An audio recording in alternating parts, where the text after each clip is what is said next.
ரகசியம். ஒரு அழகான சிறிய மலை கிராமத்தில் ஒரு முனிவரும் அவருடைய மனைவியும் நீண்ட காலமாக வாழ்ந்து வந்தார்கள்.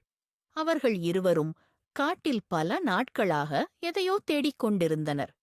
கணவர் என்ன தேடுகிறார் என்று மனைவிக்குத் தெரியாது. முனிவரும் சொன்னதில்லை.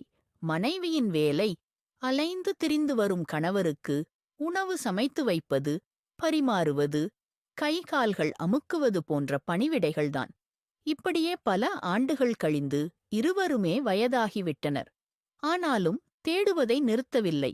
ஒருநாள் முனிவர் வழக்கம் போல காட்டுக்குள் அலைந்து திரிந்துவிட்டு வீட்டுக்கு வரும்போது அங்கே மனைவியை காணவில்லை.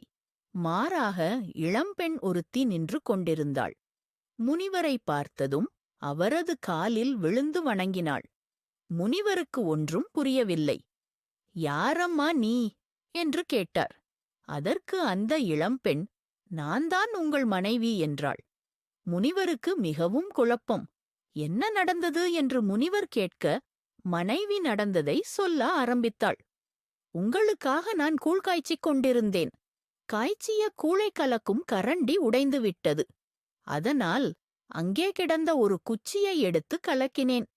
கூழ் மொத்தமும் கருப்பாகிவிட்டது. அந்த கூழை இறக்கி வைத்துவிட்டு வேறு கூழ் காய்ச்சினேன். நீங்கள் வர தாமதமானதும் கருகி கிடந்த கூழை நான் குடித்துவிட்டேன். குடித்த அரை நாழிகையில் எனது முதுமை போய் இப்படி இளம்பெண்ணாகிவிட்டேன் என்றாள். முனிவர் பதறி அடித்துப் போய், எங்கே அந்த குச்சி? இதைத்தானே நான் இத்தனை ஆண்டாகத் தேடிக் கொண்டிருந்தேன் என்று கேட்க, அதற்கு அந்த மனைவி, அதைதான் நான் அடுத்த கூழ் காய்ச்சும் போது அடுப்பில் வைத்து எரித்துவிட்டேனே என்றாள். முனிவர் நெஞ்சடைத்து மயங்கி சாய்ந்தார். நீதி: மனைவிக்குத் தெரியாமல் எதுவும் செய்யக்கூடாது. கதை முற்றும். நன்றி, வணக்கம்.